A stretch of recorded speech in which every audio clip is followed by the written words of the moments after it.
வணக்கம் நண்பர்களே, மற்றொரு கலந்துரையாடலில் இணைந்து கொள்கின்றோம். இன்றும் பலமை போல நாங்கள் தாயகத்தில் நடைபெறக்கூடிய அரசியல் நகர்வுகள் தொடர்பில் உரையாற்ற இருக்கிறோம். இன்றைக்கு உங்களோடு இணைந்து கொள்பவர் உங்களுக்கு நன்கு அறிமுகமான ஆளுநர் வேதநாயகம் அவர்களுடைய ஆலோசகர் மற்றும் பிரித்தானியாவின் கேம்டன் கவுன்சிலினுடைய பொறியியலாளராகவும் இருந்து செயல்பட்டால் தற்பொழுது தனது நாட்களை இலங்கையில் வடக்கு தமிழ் மக்களுடைய சார்பில் கலைத்துக் கொண்டிருக்கிறார். அவர்களுடைய முன்னேற்றம் சார்பில் உங்களுக்கு நன்கு அறிமுகமான மயில் வாகனம் சூரியசேகரன். வணக்கம் அண்ணன். வணக்கம். நீண்ட ஒரு இடைவெளிக்கு பிறகு என்னுடைய கேள்வி என்னென்றா, இப்ப நீங்கள் நாங்கள் நீண்ட இடைவெளிக்கு பிறகுதான் இந்த சந்திப்பு நடக்குது. இந்த காலகட்டத்தில் வடக்கில் மற்றது உள்ளூராட்சி சபைகளை தமிழரசு கட்சி கைப்பற்றி நடத்தி கொண்டு வருகிறது. அங்கே ஏதாவது மாற்றங்களை நீங்கள் அவதானிக்க கூடியதாக இருக்கு? அரசாங்கம் பொறுப்பேற்று தோன்றிய ஆண்டுகள் ஆடிக்கிட்டது, மக்களுடைய மனநிலை எப்படி இருக்கு? அந்த விஷயங்களை சொல்ல முடியுமா?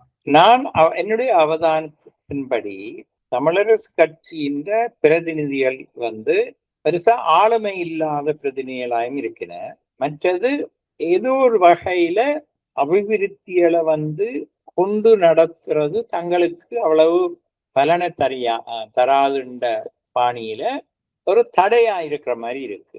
நான் நினைக்கிறேன் அவைக்கு ஒரு அரசியல் ரீதியில ஒரு பயம் இருக்குது. ஒரு அனுராண்ட அலை தெற்கில மாத்திரம் அள்ளி கொண்டு போகல, எம்பி மேரையும் ஓட்டுகளையும் வடக்குல கூட, அதுவும் இந்த தமிழ் தேசியத்தின் மையத்துக்கு இங்கேயும் கொஞ்சத்தை அள்ளி கொண்டு போயிட்டுதுன்றதுல ஒரு பயம். அப்ப இப்ப இந்த அரசாங்கத்துக்கு கீழே தமிழ் பிரதேசங்கள்ல அபிவிருத்தி நடந்தால் இதுன்ற கிரெடிட் என்பிபிக்கு தான் போக போகுது. ஆனபடியே ஏதோ ஒரு வகையில அதை தடை செய்யறது, ஏதோ ஒரு வகையில அதை ஒழுங்கா நடக்காமல் பண்றது, அரசியல் ரீதியான பிரச்சாரங்களை கொண்டு வர்றது, அப்படி கணக்க இடங்களை பார்க்கிறேன். நீங்க இந்த குற்றச்சாட்டு மிக பாரிய குற்றச்சாட்டுன்னு நான் நினைக்கிறேன். நான் ஏனென்றால் இப்ப அபிவிருத்தியினுடைய பலன்கள் உள்ளூராட்சி சபைகளை கைப்பற்றி இருக்கிற தமிழ் தேசிய கட்சிகளுடைய அபிவிருத்தியின் பலன் அவர்களுடைய வாக்கு வங்கியை அதிகரிக்காதுன்னு சொல்றீங்க. அது தேசிய கட்சியான அதிகரிக்கும். அதுக்கு இருக்கிற தலைவலி அதான். அதுக்கு இருக்கிற இக்கட்டான நிலைமை என்னன்னா, இப்போ உதாரணமா முனிசிபல் கவுன்சில், ஜெஃப்னா முனிசிபல் கவுன்சில்ல மெஜாரிட்டி தமிழரசு கட்சி. அது மாத்திரமில்ல, அவை டக்ளஸ் தேவானந்தா பிடிபியோட சேர்ந்துதான் ஆட்சியை அமைச்சிருக்கணும். அப்ப அவை ரெண்டு பேருக்கும் இதே ஒரே பிரச்சனை. டக்ளஸுக்கும் என்பிபி அரசாங்கத்துக்கு கீழே வடக்குல இருக்கிற மக்களுக்கு நன்மைகள் போய் சேர்ந்து திட்டங்கள் ஒழுங்கா அமுல்படுத்தி நன்மைகள் போய் சேர்ந்தால் முறை என்பிபிக்கு இந்த இப்ப இருந்த ஒரு சின்ன அலை தானே வடக்குல வந்தது. இந்த சின்ன அலை சில ஒரு கொஞ்சம் பெரிய அலையா வந்துடும். சுமந்திரன், அந்த பரல்பாட்டிக்கும் பயம், சுமந்திரனுக்கும் பயம், டக்ளஸுக்கும் ஒரு பயம் இருக்குது. ஏனென்றா டக்ளஸை பொறுத்தவரையில அவர் தன்னை கட்டி வளர்க்க விரும்புகிற ஒரு ஆள். பெரல் பாட்டியை பொறுத்தவரையில, சுமந்திரன் பொறுத்தவரை அவை பெரல் பாட்டியை கட்டி எழுப்பணும். ஏதோ ஒரு வகையில நல்ல காரியங்கள் நல்ல விதமா நம் முடிவுக்கு போனால் அதை அவை பார்க்கறது அவைக்கு ஒரு அரசியல் ரீதியாக ஒரு பின்னடைவு. அப்ப வெளிப்படையா இதை காட்டவும் கூடாது. நாங்கள வேணுமென்று இதுகளை தடை செய்யவும் கூடாதுன்னு. அப்ப அதே நேரத்துல தடை செய்ய வேணும், ஏதோ ஒரு விதத்துல தடை செய்யப்பட்டா காணும் அவைக்கு. இப்ப உதாரணமா நீங்கள் பாத்தீங்கன்னா, அரசாங்கத்துக்கு வடிவா தெரியும். அரசாங்கம் அரசியல் ரீதியில அரசாங்கம் மிகவும் நல்ல ஆழமான இது இருக்குது அவைக்கு. தமிழ் தேசியம் என்ன செய்யும், அவைன்ற சிந்தனைகள் என்ன, நடைமுறை என்னென்னலாம் அரசாங்கத்துக்கு இடதுசாரிகளுக்கு எல்லாம் தெரிஞ்ச விஷயம் தானே. பேசிக்கலி இதுவும் அரசியல் பின்னணி என்றது வலுமுக்கியம். அவர்கள் எந்த கருத்தியல்ல இருக்கிறார்கள் என்றது, குறிப்பாக என்பிபி ஒரு இடதுசாரி கருத்தியல்ல இருக்கிறது என்றது மிக முக்கியமான விஷயமா இருக்கா? இதுல இனிய கட்சிகள் எல்லாம் நாங்கள் இதுவரைக்கும் பார்த்தது ஒரு முதலாளித்துவ கட்சிகளுடைய வரவைத்தான். இந்த முறைதான் நான் நினைக்கிறேன் 60களுக்கு பிறகு இல்ல 60கள் 70களுக்கு இலங்கை சுதந்திரம் அடைஞ்சதுக்கு ஒரு நாளும் இடதுசாரிகள் அதிகாரத்தை கைப்பற்றல தானே. அது 70கள்ல ஒரு கூட்டாட்சி. முதலாளி வர்க்கத்தோட சேர்ந்து அறகுறையான ஆட்சியில பீடத்தில் இருந்ததோடைய இதுதான் முதல் தரம். இது ஒரு பெரிய ஒரு தலைவலி. முக்கியமா தமிழ் தேசியவாதிகளுக்கும் தெற்குல இருக்கிற முதலாளித்துவ கட்சிகளுக்கும் இது ஒரு பெரிய ஒரு தலையடி. என்ன மாதிரி இதுக்கு முகம் கொடுக்கறதுன்னு தெரியாமல் தத்தளிக்கிறாங்க. என்ன மாதிரி இந்த அரசாங்கத்துக்கு எதிர்ப்புகளை தெரிவிக்கலாம், என்ன மாதிரி இதுக்கு இதை வீழ்த்தலாம் என்று பார்க்கிறாங்க. ஆனா அவன் முயற்சிகள் எல்லாம் கேலிக்கூத்தா மாறுது. ஆக்கப்பூர்வமாக ஆதாரபூர்வமாக எதிர்கட்சிகள் ஒரு விதமான இதை முன்வைக்க இல்லை. அப்ப உதாரணமா நான் 2 சொல்ல வந்த நான் சுமந்திரன் இப்ப அரசாங்கத்துக்கு தெரியும் இந்த அபிவிருத்தியை ஏதோ ஒரு விதத்துல இவங்க தடை செய்வாங்க என்றதுக்காக பிரஜா சக்தி என்ற ஒரு ஐடியா கொண்டிருக்கிறாங்க. அதாவது அடிமட்டத்துல இருக்கிற வறுமைக்கோட்டுக்கு கீழே அது வறுமைக்கோட்டோட அண்டி இருக்கிற எந்த விதமான ஆதிக்கம் செலுத்த முடியாத அந்த வர்க்கத்தை உயர்த்துறதுக்கு அதைய மேல் கொண்டு போறதுக்காக இந்த பிரஜா சக்தியை உருவாக்கி இருக்கிறாங்க. அதாவது உதாரணமா அபிவிருத்தி அவைக்கும் போய் சேர வேணும். அப்ப அத சுமந்திரன் ஒரு விதத்துல கட்டித்தனம் என்று சொல்லலாம்.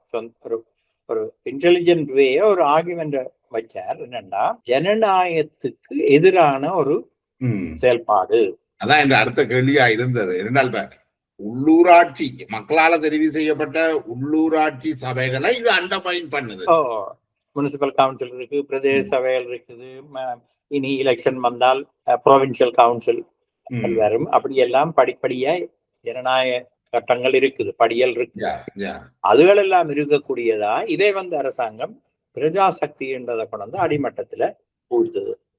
அவங்க கொண்டதுக்கு காரணம் என்னன்னா இந்த மேல்குடி மக்கள் கஜேந்திரகுமார் கூட்டம், பிறல் பாட்டியில இருக்கிற பிரமுகர்கள் எல்லாரும் வடக்கு ஆட்சி செய்தாக்கள் தானே. ஆனா அவைக்கு கீழே அடிமட்டத்தில் இருக்கிற ஆக்களுக்கு பெருசா ஒன்றும் போய் சேர இல்லை. கல்வி எடுத்தாலும் அவை புறக்கணிக்கப்பட்ட ஒரு மற்றது அந்த அடித்தளத்துல இருக்கிற ஆக்களை பார்த்தீங்கன்னா இந்த சோசியல் மொபிலிட்டி அவைக்கு கிடைக்கல. அவைன்ற பஞ்சம் வறுமை நாட் டிரான்சியன்ட், அதாவது அது நிரந்தரமாக பரம்பரையா அடிமட்டத்திலேயே இருக்கிறார்கள். அந்த சோசியல் மொபிலிட்டி ஃப்ரீ எஜுகேஷனால அவைக்கு இதுதான் நான் முன்பள்ளி இந்த முக்கியத்தை நாங்கள் முன்பள்ளிக்கு நான் முன்பள்ளி விஷயத்துல தீவிரமான ஒர்க் பண்றதுக்கு காரணம் இதுதான் உண்மையான காரணம். அடிமட்டத்துல சமத்துவம், கல்வியில சமத்துவம் இல்லை. மாற்றணும். அப்ப சுமந்திரன் ஆகினா இது ஜனநாயகமற்ற ஒரு இந்த அரசாங்கம் ஜனநாயகத்துல நம்பிக்கை இல்லை, சரியா? ஜனநாயகத்துக்கு எதிராக பிரஜாசக்தியை கொண்டிருக்கின்றது. அதே நேரத்துல அவர் இன்னொரு வாதத்தை முன்வச்சார். என்னன்னா இந்த அரசாங்கம் ஒரு கட்சி நாட்டுல பல கட்சிகளுடைய ஜனநாயகம் இல்லாமல் ஒன் பார்ட்டி சிஸ்டம் தான் இவன்ற உண்மையான கொள்கை, வெளியில சொல்லப்படாத கொள்கை. அதுவும் நம்முடைய ஒரு ஜனநாயகமற்ற ஒரு சர்வாதிகாரமான போக்குள்ள கட்சி என்றதை அவர் சொல்றாரு. அப்ப நான் அதுக்கு என்ன மரபுன்னு சொல்றேன்னா பிரஜாசக்தின்றது ஜனநாயகம் இல்லாத, ஜனநாயகத்துல பார்ட்டிசிபேட் பண்ணாத மக்களுக்கு, அடித்தளத்தில் இருக்கிற மக்களுக்கு ஜனநாயகத்தின் நன்மையை கொண்டு போய் சேர்க்கறதுக்கு அவைக்கும் ஒரு குரல் கொடுக்கறது, அவன்ற குரலையும் கேட்கக்கூடியதான ஒரு நிலைமை உருவாக்குறதுக்கு தான் இதை உருவாக்கி. இதுல எனக்கு ஒரு கேள்வி இருக்கு. என்னன்னா அடித்தளத்துல இருக்கிற மக்களும் இன்றைக்கு உலகத்துல ஜனநாயகம் என்று சொல்லப்படுறது என்னென்றால் ஓட் பண்றது மட்டும்தான் ஜனநாயகம். 5 வருஷம் என்றால் கிட்டத்தட்ட 1800 நாட்கள். 1800 நாட்களுக்கு ஒருக்கா அந்த ஜனநாயகம் என்ன கொடுக்குன்னா 1700 நாட்களுக்கு ஒருக்கா ஓட் பண்ணி போட்டு அடுத்த முறை அந்த அவை ஜனநாயகத்தை பாவிக்கிறதுக்கு இன்னொரு 1700 நாட்கள் வெயிட் பண்ணுவாங்க. அப்ப இந்த கேள்வி என்னன்னா இப்ப அடித்தட்டு மக்களும் ஏதோ ஒரு வகையில ஓட் போட்டு ஜனநாயகத்துல பார்ட்டிசிபேட் பண்ணினோம். பிரஜாசக்தி ஜனநாயகத்தால கைவிடப்பட்டவர்களுக்கா அல்லது ஜனநாயகம் கைவிட்ட மக்களுக்கா?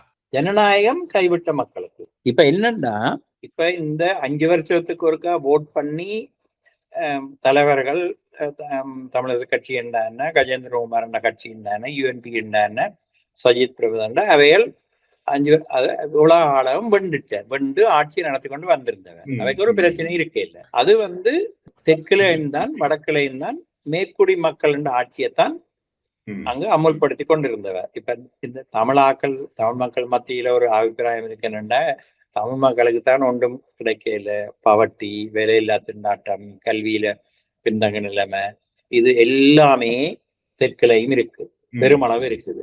ஆனபடியா இது பிரஜாசக்தி என்றது வந்து தெற்குக்கும் தேவை, வடக்குக்கும் தேவை, இலங்கை பூராவும் தேவை. இப்ப உதாரணமா நீங்கள் பாத்தீங்கன்னா சரியான அடிமட்டத்துல இருக்கிறார்கள்.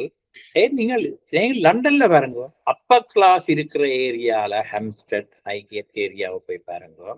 அங்க இருக்கிற ஃபுட் வேஸ் குவாலிட்டியும் சாதாரண ஒர்க்கிங் கிளாஸ் இருக்கிற கவுன்சில் ஹவுஸ் எஸ்டேட் அந்த இடங்கள்ல இருக்கிற ரோட்டின் ஃபுட் வேஸை பார்த்தீங்கன்னா அது தாரா இருக்கு. ஆனா ஹாம்ஸ்டட், ஹைகேட் போல மேற்குடி மக்கள் இருக்கிற வீடுகளை பார்த்தா அதெல்லாம் பேவிங் ஸ்டோன்ஸா இருக்கும் அல்லது பிரிக் பேவிங்கா இருக்கும், ஹை குவாலிட்டி பினிஷ். அங்கேயும் அப்படித்தான், இங்கேயும் அப்படித்தான். இங்க வந்து தெருவிளக்குகள் எரியாது, சில வேளை இல்லாமலே இருக்கும். வாய்க்கால் வடிகால்கள் வந்து வேலை செய்யாது. வெள்ளம் வந்தா அவன் வீடுகளுக்குள்ள வெள்ளம் போகும். இந்த அரசாங்க சேவைகள் வந்து அடிமட்டத்துல இருக்கிற மக்களுக்கு போய் சேருவதில்லை.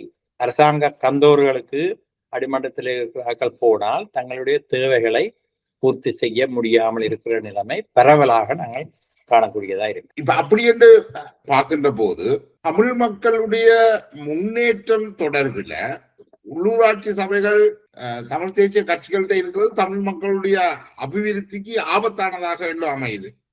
அதான் அது. இப்ப இதுல முக்கியம் என்னன்னா, தமிழரசு கட்சி பிரதேச சபை எடுத்தான அந்த நகர சபைகள் எடுத்தான தமிழரசு கட்சி தான் பொதுவா இப்ப ஆட்சியில இருக்கு. சில நேரம் கூட்டாட்சியா இருக்கும் மக்களோட சேர்ந்து. அப்ப கூட்டாட்சியா இருந்தால் அதை யோசிப்பின நாங்கள் எங்கண்ட பிரதேசங்களுக்கு என்னென்ன செய்ய வேணும்ன்றதை நாங்கள் தான் தீர்மானிப்போம். அவைதான் மெஜாரிட்டி. அப்ப அவைதான் தீர்மானிக்கும் பொழுது அதுகளை அமுல்படுத்தும் பொழுது அடிமட்டத்தில் இருக்கிற ஆக்கள் பகுதிகள் பிரதேசங்கள் வந்து புறக்கணிக்கப்பட்டு கொண்டு வந்திருக்கு காலகாலமாக. அப்ப இத வந்து பிரஜாசக்தி வந்து they are not decision makers, they don't decide.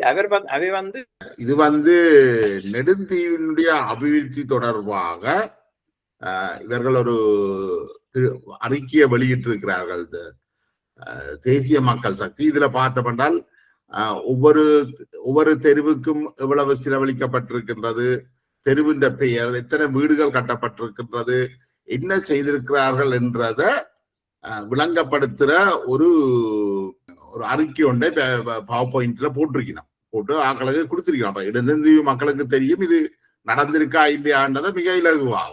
அப்ப இன்றைக்கு வரைக்கும் ஆன உள்ளூராட்சி சபைகள் கிட்டத்தட்ட ஒரு வருஷமாக உள்ளூராட்சி சபைகள் நடைபெறுகிறது. அவர்கள் இவ்வாறான அறிக்கையை ஒவ்வொரு உள்ளூராட்சி சபையும் தர முடியுமாக இருந்தால் தமிழ் மக்களுக்கு தெரியும் உண்மையிலேயே இதுவரை காலமும் என்ன நடந்திருக்கின்ற. அதையும் உங்களுடைய பதில நீங்கள் சேர்த்துக் கொள்ளலாம். நடக்கிற இந்த ஒரு நீண்ட உரையாடல் இந்த நேரத்தை செலவழித்து நம்மோடு இதை கருத்துக்களை மிக வெளிப்படையாக பகிர்ந்து கொண்டமைக்கு நன்றி. மயில்வானம் சூரியசேகரம், நன்றி. Thank you very much. மீண்டும் சந்திப்போம் கட்டாயம்.